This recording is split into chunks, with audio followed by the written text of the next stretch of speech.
오늘 카메라와 이렇게 뜨거운 분위기가 있을 거라고는 상상을 못했어요. 그냥 단순히 영화에서 여태까지 했던 것처럼 영화 보고 GV하는 거다라고 생각하고 왔는데 이거 팬미팅 분위기네요. 예, 내가 막 긴장되네. 이거 어떻게 해야 되나. 예, 일단 소담씨 인사해주세요. 네, 안녕하세요. 저는 방금 보신 경성학교 사라진 소녀들에서 연덕 역을 맡았던 박소담입니다. 반갑습니다. 네, 이렇게 막 오나이 소담님 저렇게 들고 오신 거 보니까 누구세요? 팬카페신가 보다. 근데 오늘 팬들이 되게 많이 온다는 얘기 저도 들었는데 와 진짜 대단하시네요. 예? 이렇게 손 드신 분 봐달라는 건가? 네. 예, 뭐 오늘 밖에서도 잠깐 얘기했는데 경성학교 지금은 진짜 오랜만이죠. 경성학교 얘기하는 거는. 네. 사실 뭐 올해 박소담이라는 배우가 진짜 엄청난 맹활약을 해서 경성학교는 이미 박소담의 옛날 영화 같아요. 그 사이에 너무 많은 영화들이 너무 사랑도 많이 받고 진짜 주목 많이 받았는데 올 한 해 많이 바빴죠. 네, 저도 원래 이제 작년에 3번째로 찍었던 작품이 경성학교 사라진 소녀들인데 개봉을 제일 먼저 하게 돼서 굉장히 오래전 일 같지만 그렇게 오래되지 않았다는. 네. 예, 어쨌건 제가 소담이와 영화를 찍을 때 느낌과 최근에 박소담이라는 배우를 접한 온도가 굉장히 다른데 본인 약간 달라졌다고 느껴요? 어때요? 저는 똑같은데 이제 그 전보다는 이렇게 많은 분들이 환호를 해주시고 많이 사랑해 주시니까 그 부분에 있어서는 분명 변화가 있고 또 제 머리도 많은 변화가 있고 제가 경성학교를 찍으면서 잠도 못 자고 막 그래서 젖살이 그때 24살 때 빠졌거든요. 얼굴에 있던 제 초반에 되게 통통했는데 나중에 얼굴이 잘 붙지 않는다고까지 얘기를 하셔서 네. 최대한 영화를 순서대로 찍는다고 찍었는데 영화를 찍으면 찍을수록 소담이 얼굴이 각들이나 작은 얼굴이 점점 더 작아져서 진짜 소멸해 가고 있더라고요. 점점 점으로. 살이 진짜 많이 빠졌죠. 그래서 사실은 이렇게 커트들을 소담이 얼굴만 붙여놔도 약간 튀어요. 연결이 안 맞고 너무 중간에 살이 많이 빠져서 그 뒤로 또 살이 굉장히 지금 또 많이 빠졌죠. 네, 사실 이 경성학교 처음에 그 영화 준비할 때 저는 박소담이라는 배우를 당연히 몰랐었고요. 그리고 사실 투자사에서 이렇게 신인 배우를 주인공을 하겠다라는 거를 사실 뭐 예를 들면 감독이 박찬욱이 아닌 이상, 감독이 봉준호가 아닌 이상 쉽게 그렇게 용납을 잘 안 하거든요. 그래서 처음에 당연히 박보영 옆에 기성 배우가 원래 있었는데, 근데 기성 배우가 약간 좀 문제가 생겨서 상차를 하게 됐고, 저는 사실 그 사이에 소담이를 이제 이렇게 저는 갖고 있었기 때문에 박소담이라는 배우를 두려움 하나도 없었고, 그래서 인터뷰에서 많이 얘기했었는데 갑자기 어느 날 제가 네가 주인공을 해줘야 되겠다고 부탁을 했는데 보통 막 신인 배우면 막 이렇게 막 되게 들뜨거나 막 이런 정말로 내가 드디어 주인공이야? 제 맞지 않아? 짠 이런 거. 근데 이제 야 네가 주인공 해줘야 되겠다는 소담이가 그냥 네 이렇게 덤덤하게 받아들이더라고요. 그래서 이 친구 진짜 대단하구나. 이게 보통 내기가 아니구나. 영화 찍을 때도 사실은 뭐 옆에 있던 배우들이 박보영이었고 한 명은 또 엄지원이었고 너무 엄청난 배우들이어서 어떻게 보면 약간 좀 기가 죽을 수도 있는 상황인데 진짜 끝까지 어떤 상황에서도 기가 안 죽더라고요. 그래서 아니에요. 이게 많이 죽었어요. 아 그래요? 죽었어요?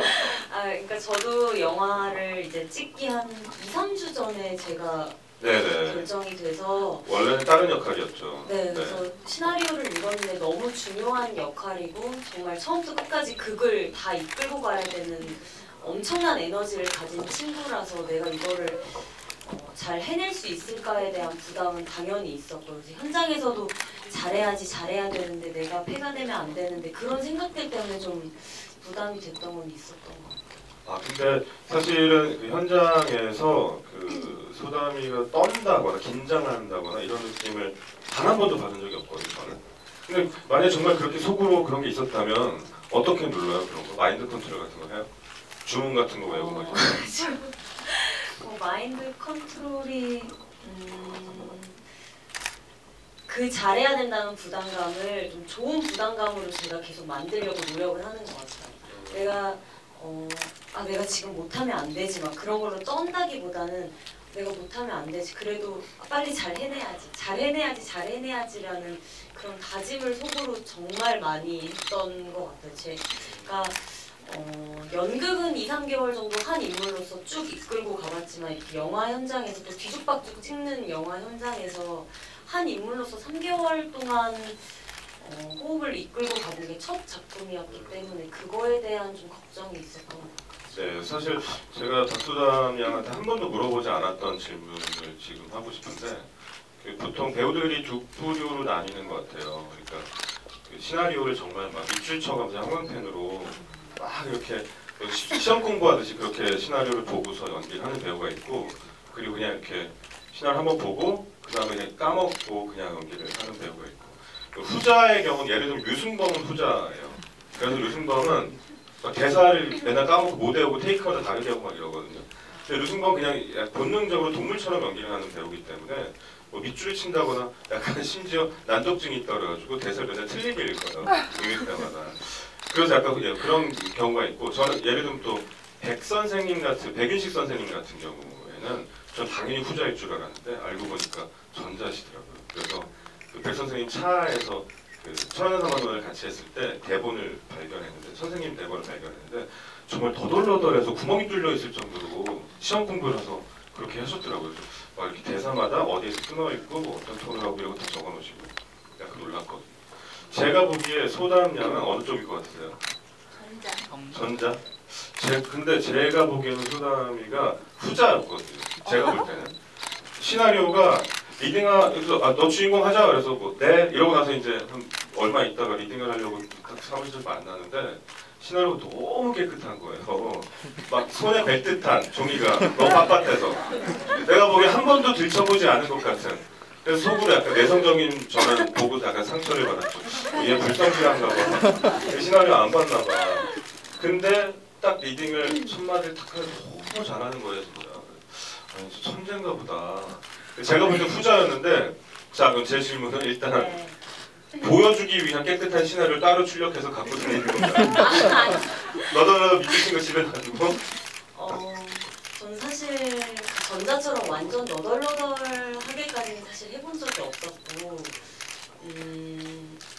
그게 좀 저와는 안 맞는 것 같아요. 왜냐하면 연기는 제가 연극을 먼저 경험을 해봐서 또 그런 걸지도 모르겠지만 저 혼자 준비를 물론 해야 되지만 저 혼자 하는 게 아니잖아요. 앞에 상대 배우가 있을 거고 그 배우가 제가 한 거에 대한 또 리액션이 다를 테고 그 배우가 어떻게 하냐에 따라서 나의 리액션이 달라질 텐데 제가 모든 거를 다 계획하고 갈 수가 없더라고요. 그래서 제가 만약에 이 대사를 했는데 이 상대방이 이렇게 할 것 같아. 그래 나는 그 다음을 이렇게 쳐야지 라고 혼자 막 외워놓고 가면 현장에 가서 그렇게 해주지 않는 배우들이 대부분이고 그렇죠. 네. 그들도 인간이고 동물적인 감각이 타고나는 배우들이기 때문에 할 때마다 조금씩 다른 저에게 그런 표현을 할 테고 그거에서 제가 좀 순발력 있게 그걸 딱딱 대처해내려면 모든 거를 너무 딱딱 이렇게 정해놓으면 안 되더라고요. 그게 오히려 저한테는 더 방해가 되고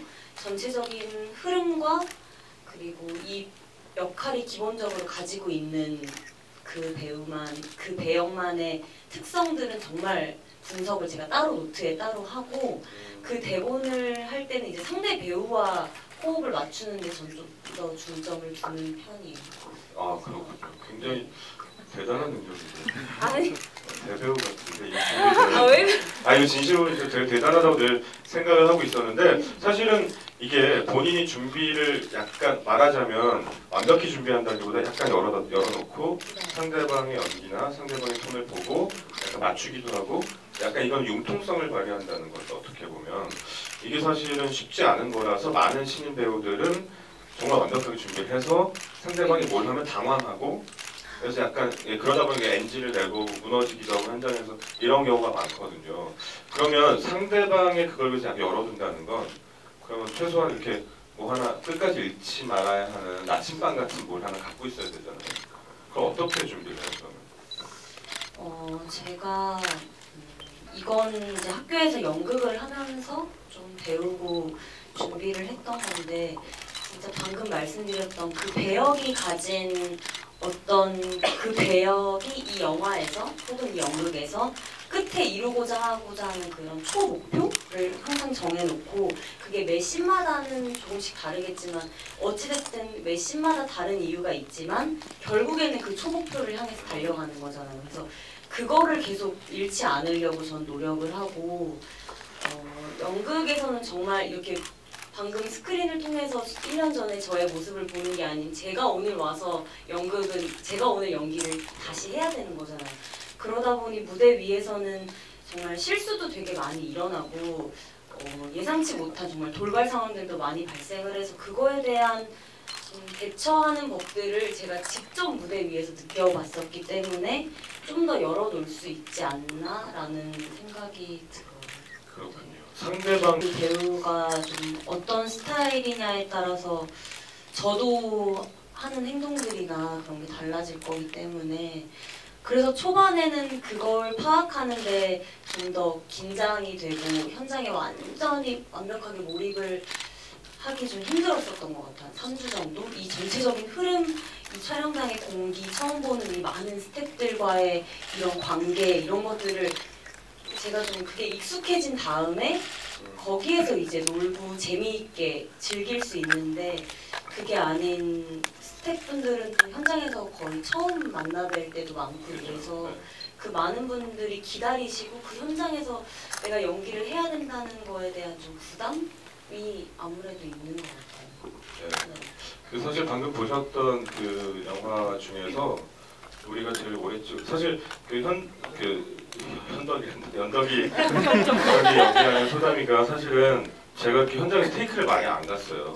그냥 되게 빨리빨리 오케이를 했는데 이건 정말 소담이가 잘했기 때문이거든요. 진짜 그냥 시나리오 쓸 때 이런 씬에서 느낌은 이랬으면 좋겠다라는 걸 그렇게 턱턱 해냈기 때문에 정말 NG 크게 없이 순조롭게 촬영을 했는데 우리가 찍은 것 중에 제일 오래 찍었던 건 보셨던 장면 중에 주저앉아서 울고 있던 오열하는 밀어내고 그 주저앉아서 우는 장면을 정말 오래 찍었는데 제 기억으로 그날 한 7시간 정도를 앉아서 울었어요. 소장관이. 제가 그렇게 오래 네, 중간에 일어나지도 않았어요. 그냥 앉아서 5시간에서 7시간 정도를 내리 울었어요. 내리. 그래서 그 서로 소담이를 생각할 때 만족스럽고 저도 만족스러운 어떤 감정의 상태를 만들기 위해서. 근데 사실 뭐 본인도 힘들었겠지만 저도 사실 굉장히 힘들었거든요. 이때 내가 지금 이 감정을 지금 끌어올리지 못하고 있는 이 배우에게 내가 어떤 도움을 줘야 하는가. 막 스스로한테 질문하기도 하고 막 정말 어렵더라고요. 스스로 막 내가 만약에 봉준호라면 날 어떻게 할까. 근데 그때 지금 그렇게 오랜 시간이었어라고 되물은 거 보니까 약간 뭔가 정상적인 의식 상태는 아니었던 것 같아요. 패닉 상태였어요. 그죠. 네. 어땠어요 그때 진짜?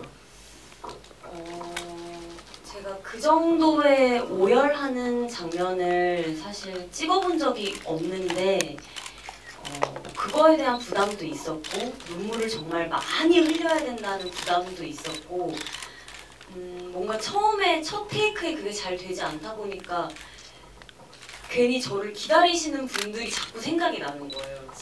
다들 옆에서 괜찮다고 편해지면 하라고 얘기는 하시지만 얼마나 힘드시겠어요. 무거운 카메라에 이거 붐에 막 조명에 정말 많은 스태프분들이 다 기다리시는데 저 때문에 뭐 웃지도 못하고 뭐 과자도 못 드시고 정말 조용한 상태를 계속 유지하시는 그런 스태프분들의 막 얼굴들이 계속 생각이 나면서 그냥 빨리 원래는 제가 사실 눈물을 흘리는 것도 중요하지만 그 씬에서 연덕이의 감정을 제가 잘 표현을 해내는 게 중요한데 나중에는 내가 눈물을 빨리 흘려야 이게 끝이 나는구나 라는 그런 부담들이 오다 보니까 감정도 안 되고 눈물도 안 나고 이도 저도 아닌 거예요. 그래서 나중엔 좀 더 그 감정에 몰입을 하다 보니까 이게 점점 올라왔던 것 같아요. 제가 그래서 감독님께도 감사드리는 게 그 원래는 테이크를 처음부터 끝까지 가면 컷을 하고 다음 걸 또 준비를 하는데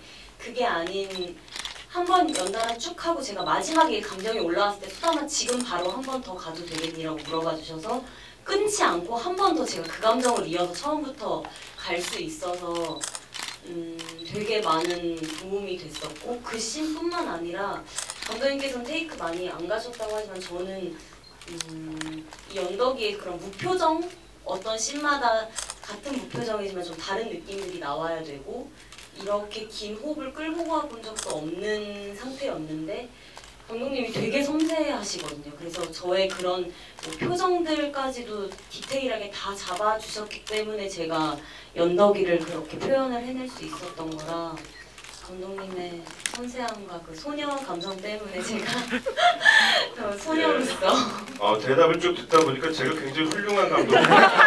결론은 딱 그렇게 되겠습니다.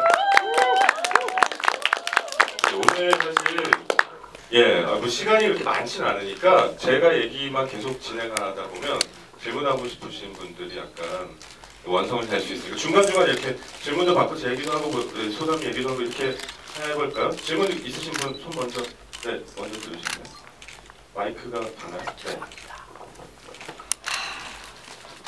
네. 저분은 팬클럽이신가 아니면 임원이신가?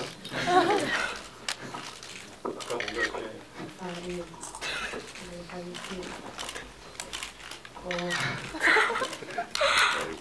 도쿠멘터리 서로 다 아시는 사이. 아니 모릅니다. 처음 계시는 거 보니까 굉장히 진짜 모릅니다. 아니 여기 다 처음 보시는 분들이 모른다고 하시는 순간 뭔가 리액션이 굉장히 집단적인 걸 보니까 굉장히 관계가 있으신 것 같은데. 뭐 그렇습니다. 근데 이제 제가 저는 그냥 정말 영화를 보기 위해서 왔고요. 거짓말. 감독님 왜 그러세요 진짜? 아니 근데 저 궁금해서 사실 아까 밖에서 박수담 양하고 둘이 인사를 하길래 아시는 사이인가? 그래서 그랬죠. 근데 당황하시는구나. 네네 알겠습니다. 네 제가 어쨌든 영화를 보러 왔기 때문에 배우님을 위한 자리긴 한데 영화를 좀 많이 집중해서 봤거든요. 아까 말씀하신 것처럼 굉장히 섬세하시라고 들었어요. 감독님이 섬세하신 것 같고 그래서 보면서 장면마다 막 숨겨진 무언가를 찾기 위해서 저도 엄청 노력하면서 봤거든요. 근데 여러 가지 질문들이 있는데 우선 교장실에서 룸폰 따실 때 그런 건지 시계 소리가 계속 들리더라고요. 혹시 대단하시네요. 훌륭한 관객이십니다. 이렇게 관객 수준이 올라와야 돼요. 네, 그래서 이게 감독님이 뭐 이렇게 시간에 쫓기는 듯한 그 긴장의 느낌을 주기 위해서 그러신 건지 관객들이랑 같이 이렇게 조마조마하게 하기 위해서 그런 건지 아니면 그냥 음표를 따실 때 그냥 거기 시계가 있어서 그런 건지 그게 궁금했고요. 이게 진짜 아무것도 아닌데 그 얼려지는 장면 있잖아요. 그때 다 거기를 사용하시는 건지 아니면 배우분들이 이렇게 하신 건지 궁금했고 그리고 이제 이거는 좀 큰 질문인데 사실 제가 기획 의도를 잘 못 보고 와가지고 배우 이제 감독님의 뭐 기획 의도 같은 거 궁금합니다. 네, 일단 제일 첫 번째 보통은 그렇게 시계가 되게 많이 있어 그 실제 세트에 그렇게 시계가 보통 설정이 되면 시계 소리가 안 나도록 소리를 다 죽여놓죠. 현장에서 찍다 보면 대사하고 물리면 안 되니까. 그래서 그 시계 소리는 나중에 믹싱을 하면서 의도적으로 집어넣은 소리였고요. 그래서 장면마다 시계 소리를 약간씩 볼륨을 좀 달리게 했어요. 그래서 조금 더 말하자면 이제 그 교장은 미친 과학자 같은 느낌이라면 그렇다면 늘 손목에도 시계를 차고 있고 그래서 그 책상에도 그렇고 벽에도 그렇고 늘 시계가 많이 있는 그래서 뭔가 이런 여러 가지 일들을 주도하고 있는 사람으로서 시계가 굉장히 중요한 그녀의 비밀을 담고 있는 어떤 아이템이라고 생각을 했고 그리고 그래서 시계가 약간 거슬리는 느낌으로 있으면 좋겠다고 생각을 했던 것 같아요. 그래서 시계 소리는 의도적으로 나중에 설정을 후반적으로 집어넣었던 거였고요.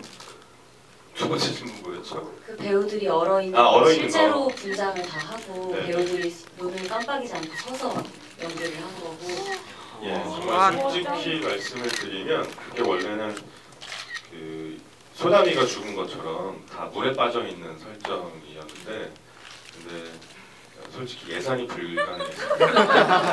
근데 그게 너무 예뻤어요. 저도 다 그죠, 저희도 예뻤죠. 다 그 얼어 있는 그 분장을 하고 봤는데 서로 다 예쁘다고. 셀카 엄청 찍고. 아니, 서로 예쁘다고 다들 서로 자기가 예쁘다고 막 자기가 봐도 자기가 네, 이 예쁘다고. 특히 여자는 속눈썹 위에 그 얼어 있는 이 디테일들이 너무 예쁘다고 서로 그 모습을 하고 막 같이 사진 찍고 막 그래. 저는 못해서 되게 아쉬웠거든요. 나도 예뻐지고 싶은데 전 못해가지고. 네. 예, 그 테스트 촬영할 때 그 육하 역할했던 공예지 양한테 그걸 해놓고 한번 테스트를 찍어봤는데 네, 너무 예뻐서 이렇게 하겠다라고 좀 마음을 먹었었죠. 네, 그래서 화보 찍듯이 찍자 이렇게 생각을 했었고요. 근데 그 배우들이 가만히 서 있는 게 되게 어렵더라고요, 생각보다. 그래서 뭐 가만히 세워놓고 찍고 뭐 여러 가지 해보다가 이게 사실은 카메라가 스틸로 잡으면 모르겠는데 카메라도 이동이 있어서 그래서 강목 같은 걸 옷걸이처럼 만들어서 옷걸이에다 배우들 묶었어요. 그래서 예, 그 배우들의 인권은 완전히 무시된 상태예요. 그래서 이렇게 배우들 완전히 이렇게 묶어서 예, 그래서 자기 의지로 서 있지 않고 어딘가 의지해서 서 있는 상태로 만들어 놓고 그러고 예, 찍었었습니다. 그 의도는 네, 뭐 일단 대박이 기획 의도와 상당히 좀 벗어난 결과가 되긴 했습니다.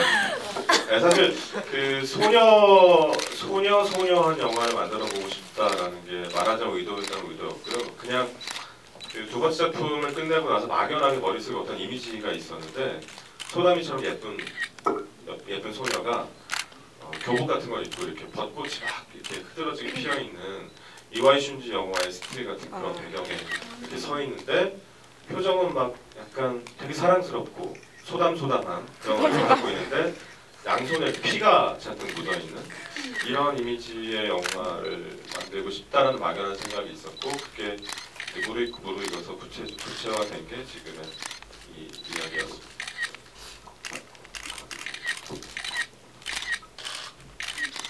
네.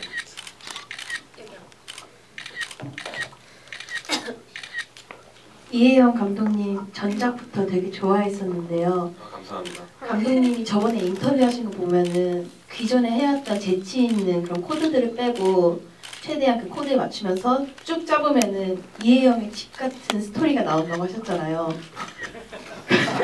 너무 디테일. 그런 말씀. 그렇게 표현했죠.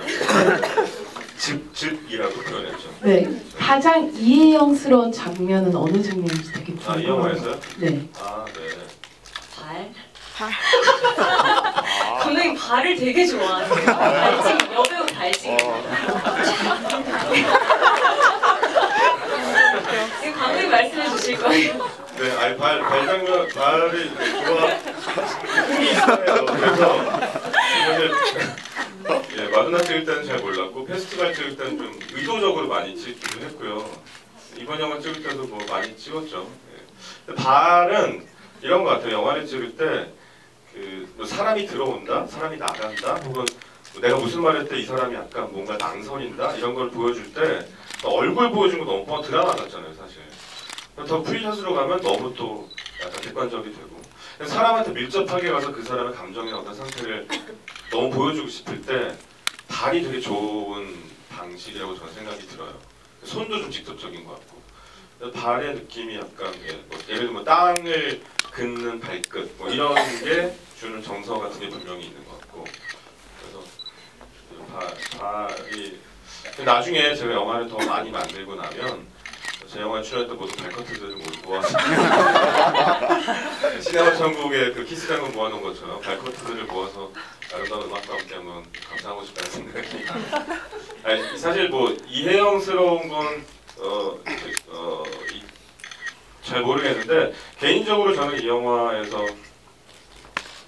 오늘은 박소담이 날이니까 소담이 커트를 이야기하자면 정말 별거 아닌 건데 남들이 볼 때는 그 소담이가 이렇게 보영이가 저기 서 있고 소담이가 이렇게 뭐 정리 같은 거 하다가 상자 탁 덮고 보영이 이렇게 올려다보면서 이렇게 보면서 일기장 속상했지라고 말하는 장면이 있거든요. 저는 그 장면에 소담이의 얼굴이 약간 이렇게 뭔가 영화를 촬영할 때 약간 마술 같다는 생각이 들었어요. 그 장면에 소담이 얼굴이 뭔가 이렇게 뭔가 그 안에 뭔가 연민과 어떤 정과 그리고 연덕이라는 아이와 막 그 모든 게 이렇게 정말 너무 잘 있는 전 그 장면을 정말 가장 좋아합니다.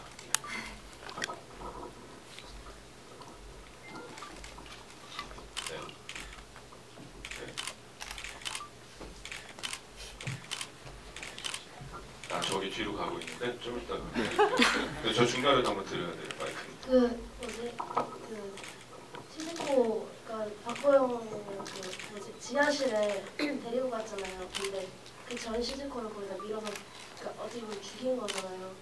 근데 그거는 그러면은 이렇게 막그 연병이가 사이코인 거예요.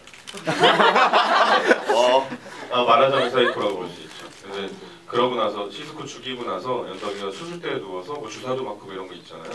말하자면 자기의 의지와 상관없이 기억을 훼손당했다? 뭐 이렇게 볼 수 있을 것 같아요. 그래서 그게 말하자면 뭐 30년대의 일제강점기 하에 이런 소녀들이 받을 수 있는 가장 폭력적인 어떤 것을 상징할 수 있다라고 생각했던 것 같아요. 마이크를 거기서 이렇게 전달하시게요? 영화 잘 봤고요. 처음에 연덕이가 처음으로 주란이랑 지하실에 들어갈 때 연덕이 대사 중에 여기 다 고장났어, 멀쩡한 건 없어라고 대사를 하잖아요. 그리고 나서 마지막에 주란이랑 연덕이랑 레코드판을 돌리는데 주란이가 멀쩡해졌다라고 하는 게 있어요. 이 대사가 의미하는 바가 있는 건지 궁금해요. 대사가 의미하는 거는 고장났던 걸 고쳤다라는 걸 의미합니다. 사실 대단한 의미는 없고요. 근데 그냥 버려져 있고 황폐한 그 속에서 이 소녀들이 무언가를 찾아서 자기들끼리 공유할 수 있는 어떤 것을 서로 나누게 되었다. 그리고 그게 제 느낌에 에필로그에 있는 그 두 소녀가 이제 레코드판을 돌리는 그 모습은 실제 있었던 모습이라보다 약간 이 소녀들이 이런 행복한 시간을 겪었으면 얼마나 좋았을까라는 약간 바람이 담겨 있는 판타지라고 생각을 했고요. 그래서 다 고장나 있는 그 안에서 뭔가 작동되는 그래서 한 번도 그곳에서 들어본지 못한 아름다운 음악 같은 걸 두 소녀가 들으면 좋겠다라고 생각을 했던 제 바람이 담겨 있었습니다. 그리고 런던이도 그렇고 다들 막 되게 막 이렇게 떼콩을 묻어 있고 막 이런 식으로 영화가 끝났으니까 되게 예쁜 얼굴로 담아주고 싶은. 보고 있고 머리도 다 푸르고. 네, 그렇죠. 원래 머리 이렇게 딱 예쁘게 딱 있어야 되는데 그 씬에서만큼은 예쁘게 하기 위해서 드라이 되게 오래 했던 것 같아요. 머릿결 좋아 보이게 하려고, 예뻐 보이게 하려고. 네 맞습니다. 네, 그리고 여기 아까 손도 안 드시나요? 그럼 여기 뒤로 줄까요? 네, 저기 번쩍 드셨는데 마이크를 서로 이렇게 훈훈한 건 난 처음 본 것 같아요. 서로 전달하는 그런 거. 네, 안녕하세요. 저는 이 영화를 6월달에 개봉했을 때 봤었는데요. 이 영화를 검색해보니까 장르가 맨 처음에 뜨는 게 미스터리라고 뜨더라고요. 저는 이 영화를 처음에 볼 때 여고괴담의 느낌이 나지 않은 영화일 거라고 예상을 하고 영화를 보러 갔었는데 공포 스릴러가 아니라 미스터리라는 거를 보고서 좀 의아했던 기억이 있어요. 그래서 이거는 저의 그냥 관객으로서의 생각인데 관객한테 영화의 장르를 알려주는 거는 이 영화가 어떤 내용을 담고 있고 그 관객한테 어느 정도 기대를 할 그런 여지를 주는 거라고 생각을 해요.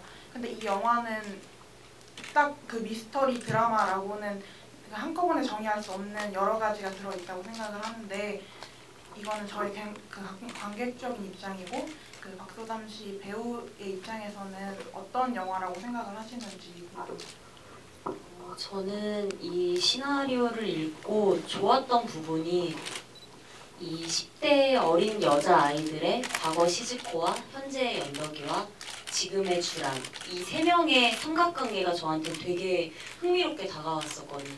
어떤 약물 그런 주입으로 인해 연덕이가 기억을 잃었을지라도 과거에 내가 이 요양기숙학교에서 유일한 나의 친구이면서 여기 오기 전부터도 친구였고 가족보다도 더 소중한 내가 정말 나의 모든 걸 나눌 수 있는, 특히 10대 여자애들은 그게 더 심하잖아요. 좀 강하기도 하고 이런 자기만의 소유욕과 이상한 시기 질투, 내가 얘랑 정말 사귀는 게 아닌데 그런 여자애들끼리 묘한 심리 관계가 전 되게 재미있게 읽혔거든요. 그래서 이게 단순히 뭐 여공괴담처럼 무서운 귀신 이야기가 아닌 시대적인 상황도 되게 재미있었고 저도 딱 어떠한 한 장르라고 표현을 하기가 물론 무서운 장면들도 있고 저도 깜짝깜짝 놀라긴 했지만 그게 다가 아닌 그 소녀들의 정말 따뜻한 아름다웠던 한때를 담은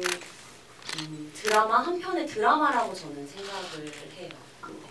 네, 그 장르 질문 처음에 하시길래 저를 향한 질문이라고 처음에 생각했어요. 저를 보고 하셔가지고 저는 그래서 나는 들으면서 막 답변을 준비하고 있어요. 하지만 준비한 답변이니까 할래요. 네, 사실 장르를 규정하는 건 감독이 하는 게 물론 아니고요. 마케팅 팀에서 정하게 되는데 강력히 반발을 했죠. 미스터리라고 하지 말자.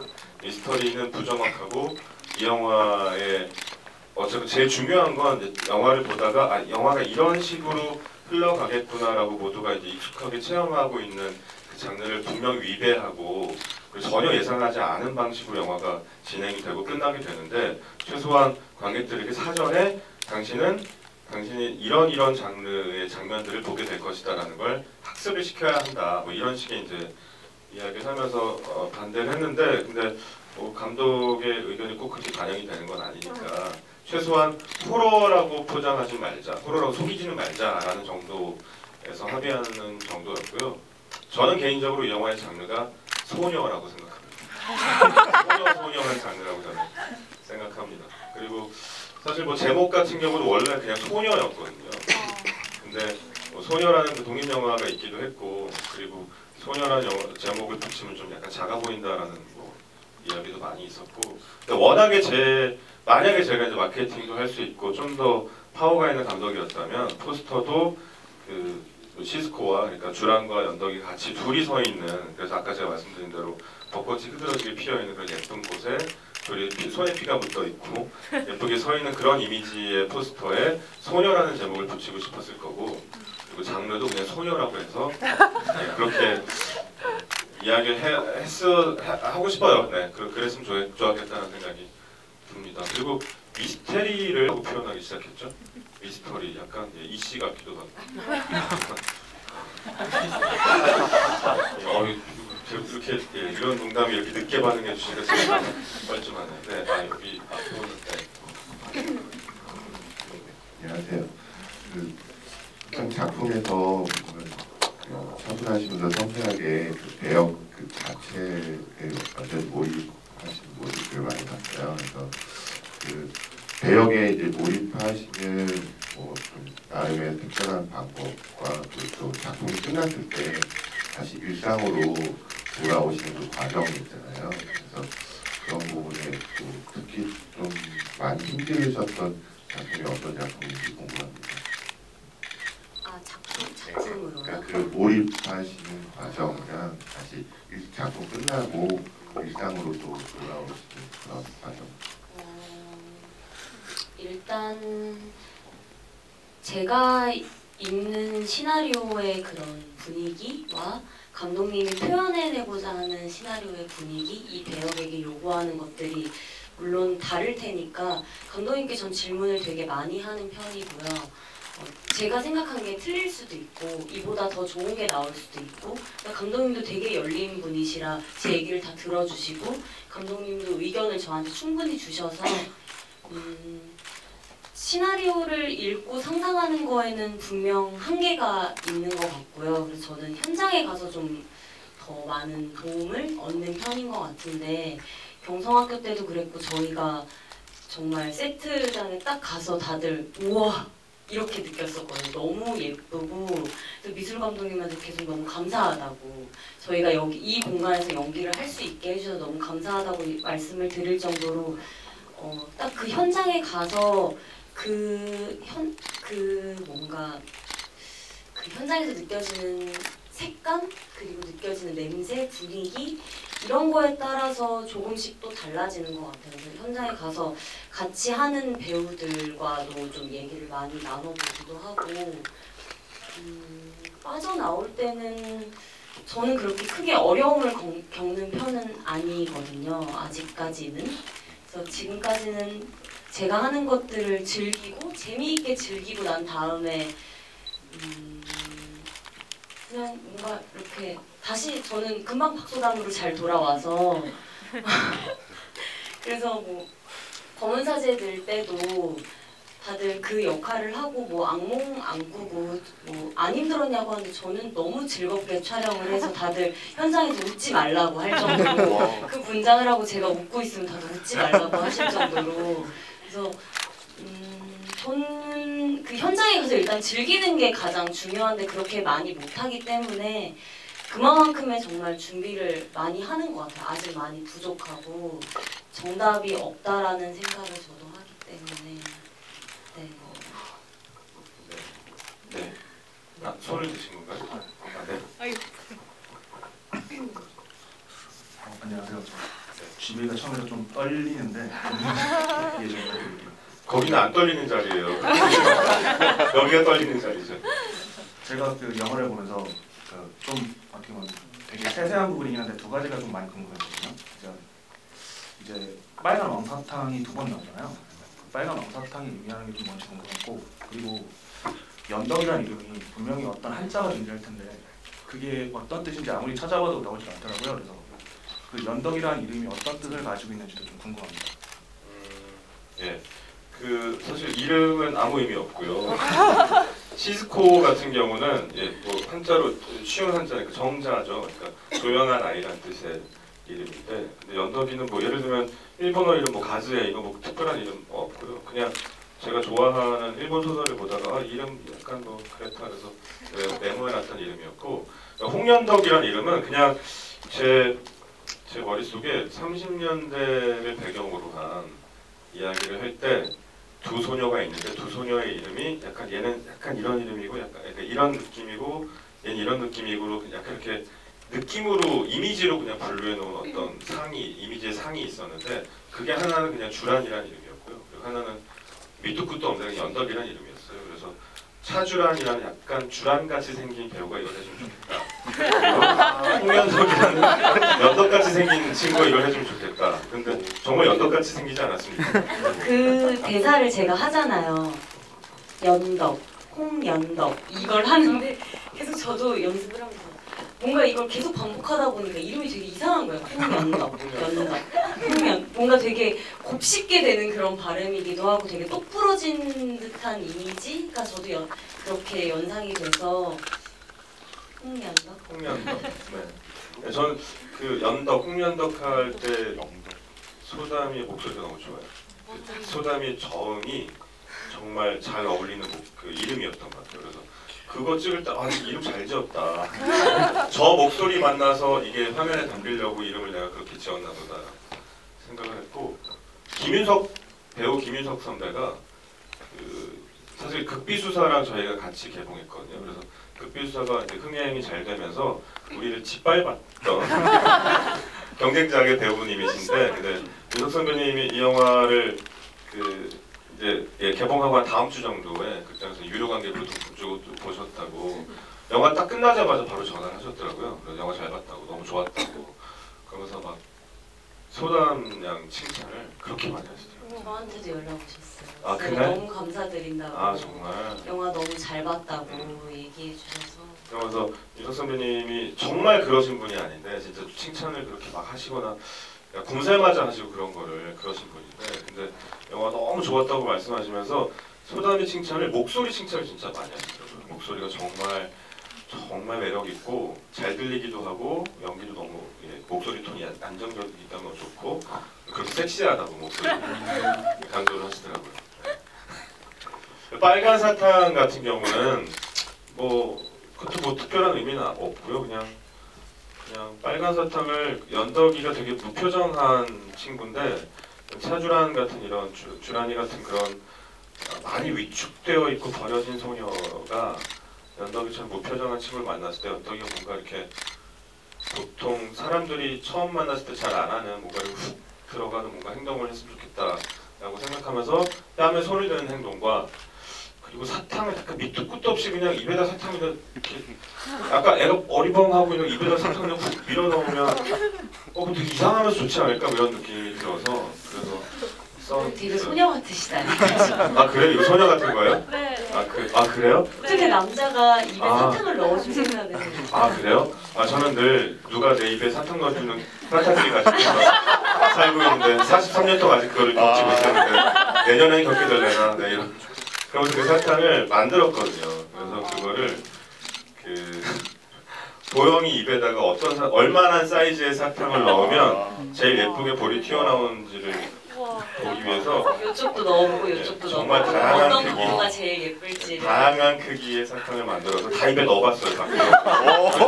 그래서 가장 예쁘게 볼이 튀어나오는 그 사이즈로 만들었어요. 그러니까 얼굴이 너무 작아서 별로 안 커요 진짜. 제 입에 넣으면 뭐 아무 티도 안 나는 그런 사이즈인데 그렇게 만들었었습니다.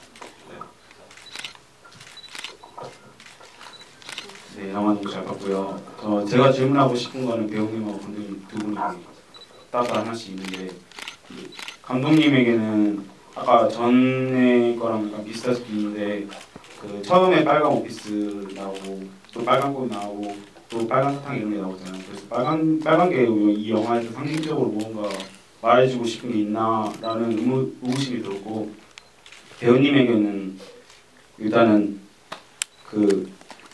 만약에 그때로 다시 지금 돌아간다면은 다시 찍고 싶은 장면이 있는지 그리고 주란이가 총을 맞았을 때 연덕이가 귓속말로 하잖아요. 근데 제 귀에는 그렇게 안 들릴지 몰라도 아무 말 뭐 이런 소리밖에 안 들려가지고 무슨 말을 하는지 잘 몰랐거든요. 그래서 그 말이 좀 궁금했습니다. 네. 마지막에 귓속말 질문을 받으면서 앞에 걸 까먹었어요. 제일 선생님이 그 뭐죠? 소리를 줄이셨거든요. 잘 안 들리게. 네네. 근데 사실은 그 귓속말은 제가 시나리오 안 썼어요. 시나리오 그냥 귓속말을 한다 이렇게 해놓고 어떤 내용인지 안 써놓고 현장에서도 사실은 소담이한테 뭐라고 얘기 안 했거든요. 그리고 촬영하고 나서도 뭐라고 했는지 안 물어봤어요. 그래서 사실 뭐라고 했는지 모릅니다. 혹시 녹음 때 네, 후시 때는 했죠. 뭐라고 했는데 사실은 뭐라고 한 거를 되게 낮춰서 안 들리게 그래서 약간 뭔가 말을 하긴 하는데 들릴 듯 말 듯 이렇게만 해놨었죠. 진짜 제 질문 까먹었어요. 빨간색이요. 빨간색 색깔. 사실 전체적으로 청록색의 전체 톤 그리고 거기에 빨간색 뭐 이렇게 말하자면 이 두 가지 색의 어떤 대비를 의도한 것처럼 지금 되어 있긴 한데 사실은 전체적인 청록색은 제가 생각할 때 청록색 약간 다른 느낌의 원래 좀 더 무채색에 가까운 거였는데 의도는 하다 보니 세트의 공간이나 로켓 장소나 뭐 이런 것들에 실제 이제 공간들에서 오는 약간 색깔이 올라오는 게 있어서 제 의도보다 좀 더 청록에 가까워졌고 빨간색 같은 경우는 이거 아까 저의 본능인 것 같아요. 가장 소녀라는 어떤 공기에 떠 있는 어떤 공기를 이렇게 확 잡아서 꽉 누르면 뭔가 빨간색 방울 같은 게 똑 떨어질 것 같다는 이미지가 저한테 있거든요. 그래서 빨간색은 소녀를 가장 대표하고 응집한 색깔이라고 생각을 했고 그리고 소녀의 어떤 희생을 다룬 이야기니까 소녀의 희생을 가장 또 쉽고 명확하게 비주얼화할 수 있는 색깔이 빨간색이라고 생각을 했어요. 그래서 뭐 교장이 이제 이런 실험을 주도하면서 사용했던 여러 가지 뭐 약이랄지 아픔이랄지 이런 거에도 피나 뭐 이런 거에도 빨간색이 들어가고 주란과 연덕이 가장 행복했던 그런 순간에도 그 빨간 뭐 꽃도 있고 또 뭐 꽃을 먹기도 하지만 또 사탕도 있고 그래서 가장 행복했던 때와 그리고 가장 비극을 동시에 다 보여줄 수 있는 아울릴 수 있는 색깔이라고 생각을 했었습니다. 똥말 한 거는 금방 올게 기다려 이런 느낌의 대사였고요. 그래서 저도 그게 딱 명확히 금방 이렇게 기다려봐 정확히 들리는 게 좋을지 안 들리는 게 좋을지 저도 잘 모르겠었고 편집을 또 해보면 또 느낌이 또 달라질 테니까 그래서 감독님께서 그렇게 누르신 데는 분명한 이유가 있을 테고 그래서 현장에서는 그러니까 속삭인다라고 적혀 있었죠. 네네. 속삭인다라고 적혀 있어서 아주 구체적인 딱 말을 하진 않았지만 많은 분들이 보시기에 저 말을 한 것 같은데 저건가? 라는 생각이 드실 수 있게끔 그래서 뭐 질문이 또 있어요. 다시 돌아가 다시 찍고 싶은 다시 찍고 싶은 장면은 사실은 편집이 됐는데 그 수중 씬이 있었거든요. 제가 물에 잠기는 거 말고 이제 주랑과 함께 빠져서 물 속에서 저희가 연기를 하는 부분이 있었는데 생각보다 되게 많이 힘들더라고요. 그래서 지금 하면 더 잘할 수 있겠다. 그때는 이 물을 원래 되게 좋아하는데 막상 5m 아래로 내려가서 수경을 벗고 호흡기를 떼니까 온몸에 있는 구멍이 다 막힌 것처럼 너무 공포스러움이 느껴져서 거기서 되게 행복한 제가 표정을 지어야 되는데 저도 그 표정이 되게 잘 안 되더라고요. 그래서 나중에는 오히려 그 제가 물에 이렇게 차오르면서는 그때 그 감정이 되게 많이 도움이 돼서 찍을 수 있었던 거라 그럼 물속에서 많이들 보잖아요. 드라마나 영화에서 물속에서 되게 아름다운 모습에 머리 막 휘날리고 이런 정말 예쁜 모습을 다시 한번 찍어보고 싶다라는 생각은 있어요. 네, 수중 촬영 잠깐만 저도 설명을 드리면 저 수중 촬영이 그렇게 어려운 거라는 걸 저도 처음 느꼈는데 그 물속에 한 몇 미터 안에 들어가면 이제 컨트롤할 수 있는 상황이 진짜 제한적이다 보니까 배우가 수경을 벗고 호흡기를 띄고 그러고 바로 찍을 수 있는 게 아니고요.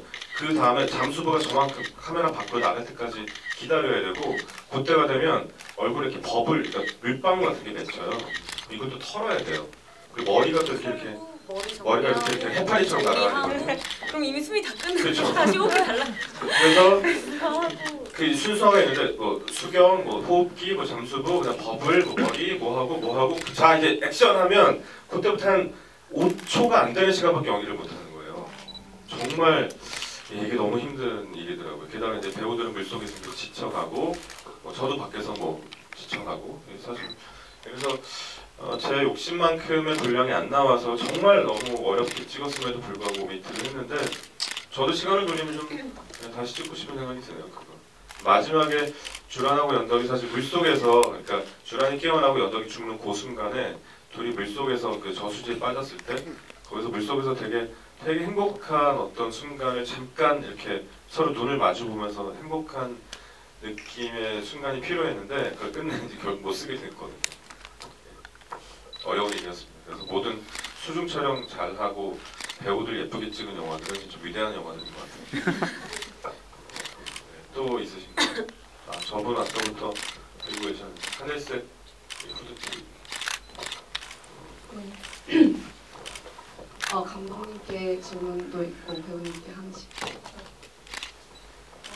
감독님께는 이제 영화 내용상에 조금 궁금한 게 있어서 질문드리는데요. 그 이제 아까 말씀하셨던 이제 주란이가 연덕이 이렇게 찾을 때 이제 친구들이 얼어 있잖아요.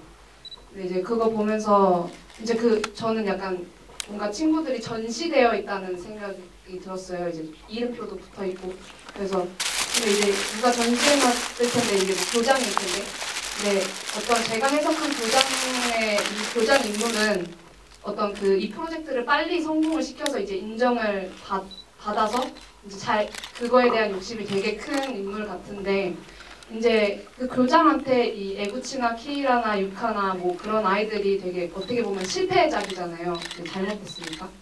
이제 어떻게 보면은 되게 숨기고 싶고 그럴 텐데 그럴 수도 있었다고 생각했을 텐데 되게 이렇게 전시를 해놓은 어떤 교장에 따로 의도가 있는지 아니면 감독님의 의도가 있는지 궁금한. 네네.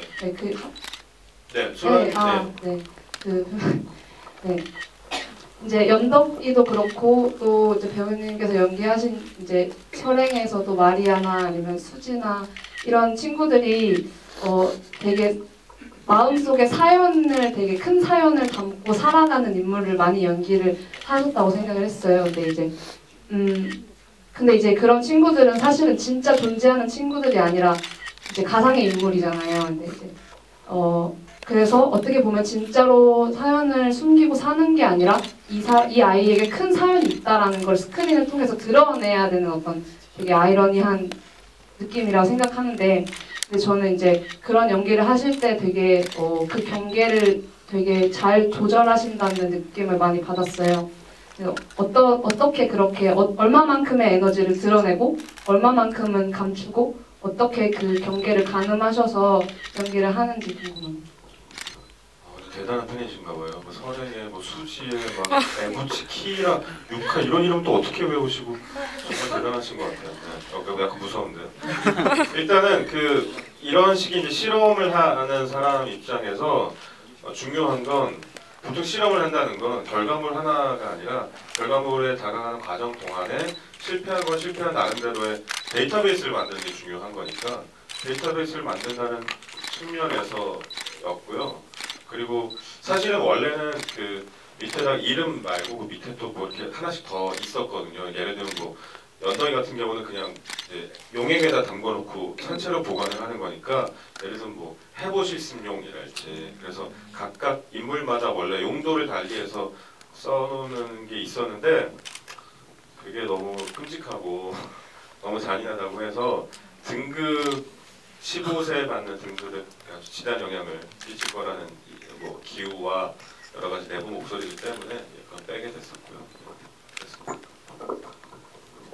저도 진짜 말씀하신 것처럼 제가 여지껏 찍었던 단편들과 장편을 보면 평범한 인물이 진짜 없더라고요. 정말 너무나 많은 사연을 가진 인물, 하지만 그것들을 되게 어느 한켠 깊숙이 눌러놓고 씩씩하게 살아가는 인물들이 많았는데, 제가 그 수지라는 작품을 찍을 때도 김신정 감독님께서 하신 말씀이 이 시대에 다들 자기만의 트라우마를 가지고 있지만 그거를 어떻게든 감추고 누군가에게는 드러내고 싶지 않고, 하지만 언젠가는 다 드러나게 돼 있고, 그걸 나의 그런 부분까지 좋아해주는 사람들이 내 사람이 되는 건데, 그런 수지 같은 어려운 상황에 놓여 있지만 그렇게 씩씩하게 살아가는 이 시대의 많은 수지들을 위해서 그 영화를 만든 거라고 하시더라고요. 그래서 저는 그 의도가 너무 좋아서,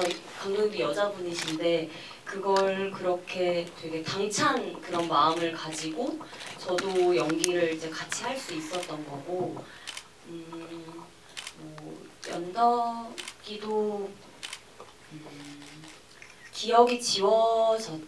일부는 기억이 지워졌지만 되게 많이 외로운 소녀였잖아요. 유일한 내 편이었다고 할 수 있는데, 그렇기 때문에 주란이 와서 뭐 거기에 데려가고 이러는 게 아까도 말씀하셨다시피 뭐라고 하셨죠? 거기에 다시 데려가는 연덕이가 사이코라고 얘기를 하셨는데, 그게 나의 과거에 내 가장 친한 친구를 잃어버린 그 아픔과 슬픔 때문에 얘는 되게 많이 외로웠을 거고 거의 매일 밤 울었을지도 몰라요. 침대 안에 들어가서 맨날 일기장을 펴서 그것들을 추억하면서 울고 그랬을 텐데, 이 주란이라는 인물이 오면서 유카는 그 자리를 얘가 뭔가 이렇게 박차고 딱 거기에 자리를 뭔가 뭐라고 해야 되지? 새로운 인물이 오면서 과거의 시즈코를 너는 잊어버렸냐고 저를 되게 뭐라고 하잖아요. 근데 그 부분에 있어서 저는 주란이가 오면서 그 친구를 잊어버리는 게 아니라 오히려 이 친구를 통해서 또 다른 치유를 받고 다시 그 친구와의 추억을 기억할 수 있다는 그런 게 저는 되게 따뜻하게 다가왔었고, 네, 그렇습니다. 시간이 많지 않아서 한 분 정도만 더 받고, 그러니까 저 뒤에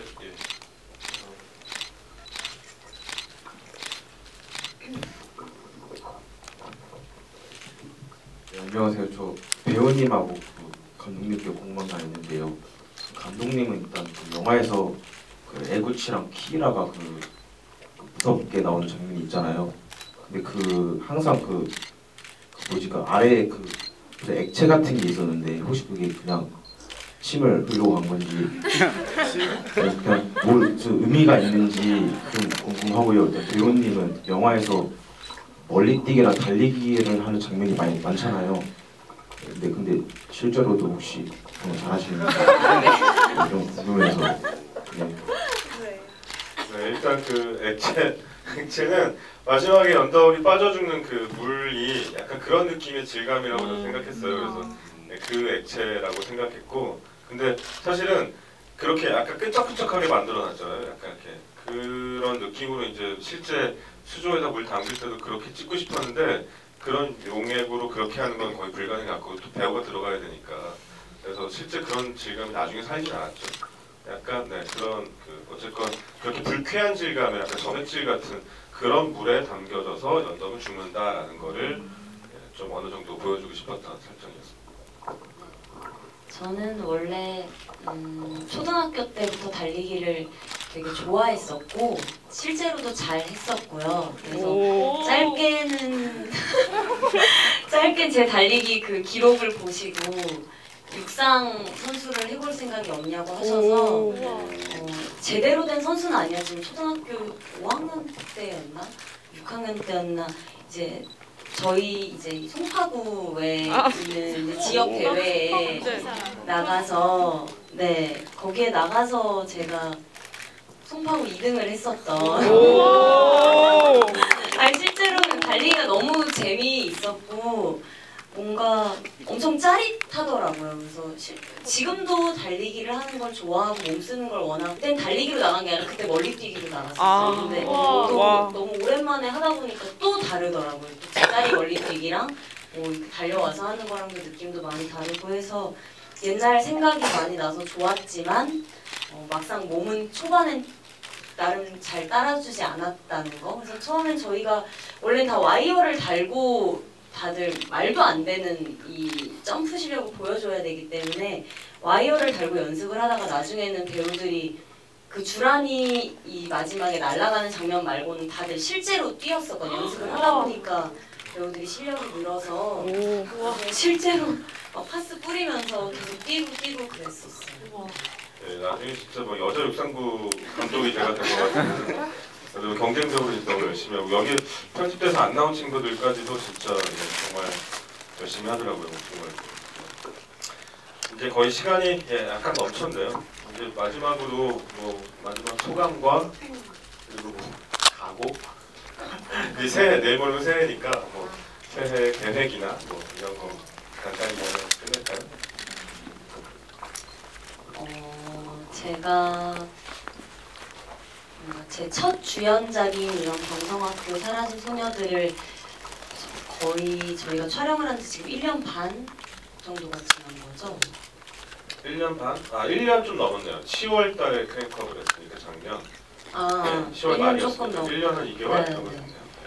그렇게 된 시간 동안 저도 다양한 많은 작품들을 통해서 인사를 드렸지만 저에게는 정말 오래오래 기억을 할 수 있는 작품이거든요. 제가 첫 주인공을 하면서 정말 많이 공부했었고 많이 느끼고 많이 배웠던 작품인데 이렇게 또 이 좋은 작품으로 여러분들 앞에 이렇게 찾아뵙고 또 이런 편안한 자리를 가질 수 있어서 너무 좋았던 것 같고 다른 뭐 제작 발표나 이런 데서는 편하게 할 수 없었던 얘기들도 이렇게 할 수 있어서 너무 좋았었고 영화 보러 와주셔서 너무 감사드리고요. 저는 지금 연극 연습을 하고 있는데 이제 1월 21일부터 2월 28일까지 아마 렛미인이라는 작품으로 여러분들을 찾아뵐 예정이니 보러 오고 싶으신 분들은 보러 오세요.